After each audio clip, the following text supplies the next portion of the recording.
Lift ఏదో ఉంది, ఆ లిఫ్ట్ దిగుతూ లేదా షాపింగ్ మాల్లో లిఫ్ట్లో లేదా ఎక్స్కలేటర్ మీద పడిపోయి ఉన్నారు.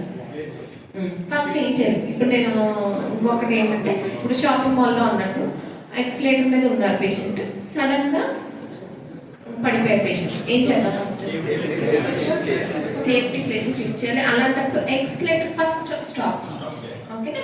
దట్ ఈస్ లైక్ మూవ్ అవుతున్న దాని మీద చేయడం వల్ల పేషెంట్కి ప్రాబ్లమే, మనకి ప్రాబ్లమే, బై స్టాండర్స్కి. First of all you have to shout and ask the person who is there to stop the escalator.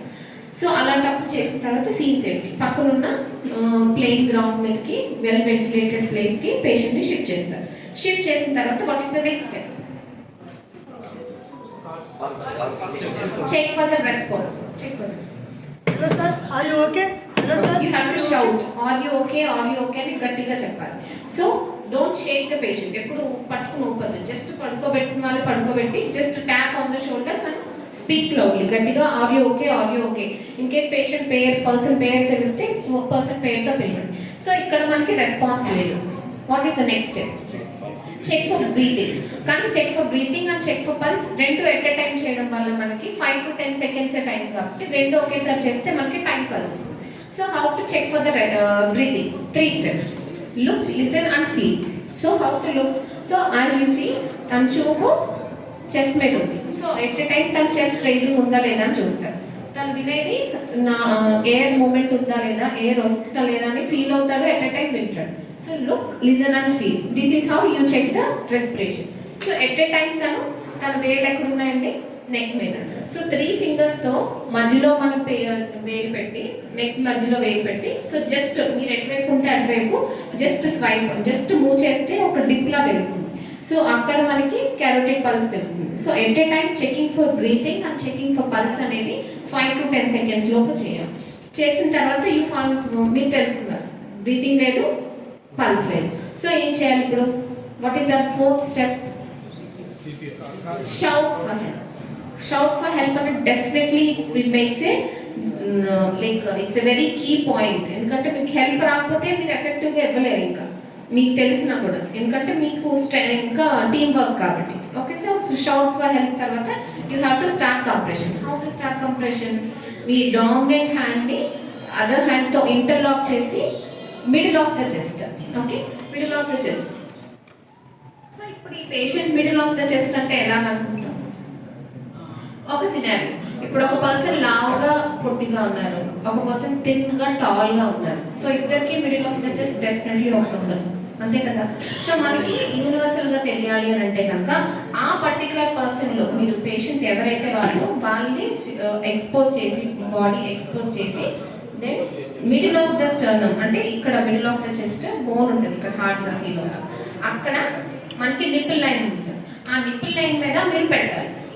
Heel of the hand, ఈ ఫింగర్స్తో కాదు, హీల్ ఆఫ్ ద హ్యాండ్తో మీరు ఖచ్చితంగా కంప్రెషన్స్ అయితే స్టార్ట్ చేయాలి. Place the hand. So dominant hand direct chest మీద పెట్టి interlock చేయాలి. ఇంటర్లాక్ చేసి ఎంత డెప్త్ ఇవ్వాలి? 4 to 5 centimeters డెప్త్లో 100 to 120 minutes compressions per minute అనేది ఇవ్వాలి. So start severe. 1 2 3 4 5 6 7 8 9 10 loud. You have to count loud. అప్పుడే అవతల ఇన్ కేసు మీకు హెల్ప్ వస్తే బ్రీతింగ్ హెడ్ ఎండ్ దగ్గర ఉన్న వాళ్ళకి వెంటనే అలర్ట్ అయ్యి 30 అవ్వగానే they will give breathes.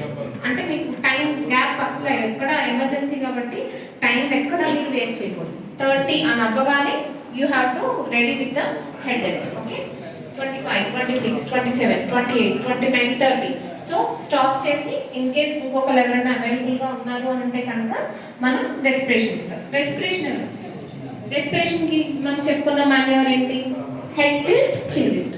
So head tilt చేసి చిన్ లిఫ్ట్ చేయాలి. సో అలా చేయడం చూసారా? ఒక్క నిమిషం. సో ఇలా ఉన్న హెడ్ని హెడ్ టిల్ట్ చేసి చిన్ లిఫ్ట్ చేస్తాం. చిన్ లిఫ్ట్ చేసిన తర్వాత మనకి ఫిస్ట్ చేసి, so will give 2 breaths. So మనం ఇచ్చి మళ్ళీ వెంటనే కంప్రెషన్స్, ప్రెసిడెంట్ కంప్రెషన్స్. 1 2 3 4. మరీ ఫాస్ట్గా ఇవ్వకూడదు, మరీ స్లోగా ఇవ్వకూడదు. మనకి హార్ట్ రేట్ నార్మల్ వచ్చి 60 to 90. ఇలా మనం హార్ట్ రేట్ మెయింటైన్ చేస్తాం కాబట్టి మనకి ఈ స్పీడ్ మెయింటైన్ చేయాలి 100 to 120 compressions per minute. So అలాగా మీరు 5 సైకిల్స్ చేస్తే 2 minutes అవుతాయి. 2 minutes అయిన తర్వాత మనం చేసే ప్రొసీజర్ని ఆపి పేషెంట్ మళ్ళీ బ్రీతింగ్ పల్స్ చెక్ చేయాలి. చెక్ చేసినప్పుడు పేషెంట్ బ్రీతింగ్ పల్స్ వచ్చింది అని అంటే కనుక ఇందాక అనుకున్నట్టు left later position, that is recovery పొజిషన్లో పడుకోబెట్టి కంటిన్యూగా మళ్ళీ రీఅసెస్ చేస్తూ ఉండాలి. వెదర్ బాగానే ఉన్నారా, పల్స్ ఉందా, రెస్పిరేషన్ ఉందా, and you have to activate emergency team త్వరగా రావాలని చెప్పాలి. లేదు 2 minutes తర్వాత మీరు ఆపి మళ్ళీ బ్రీతింగ్ పల్స్ చెక్ చేశారు, పేషెంట్ బ్రీతింగ్ పల్స్ లేదు అంటే అగైన్ ఇంకా మళ్ళీ కంప్రెషన్స్ బ్రీతింగ్ 30 కంప్రెషన్స్ 2 breaths మళ్ళీ కంటిన్యూ చేయాలి. సో ఇలా చేయడం వల్ల మీరు బిఫోర్ ఎమర్జెన్సీ సర్వీసెస్ వాళ్ళు వచ్చేలోపు you can make wonders. Definitely it will work. ఎంతవరకు వర్క్ అవుతుంది అన్నది నేను చెప్పలేను, కానీ but in few cases we are having evidence also. మనకి ఎవిడెన్స్తో పాటు ఉన్నాయి, ఖచ్చితంగా రికవర్ అయిన పేషెంట్స్ కూడా ఉన్నారు. ఓకే, సో ఎవరైనా మీరు ట్రై చేస్తారంటే I will be very happy. అంటే మీరు ఇవ్వాలంటే ఒకసారి ట్రై చేయాలి ఎవరైనా వాలంటీర్స్.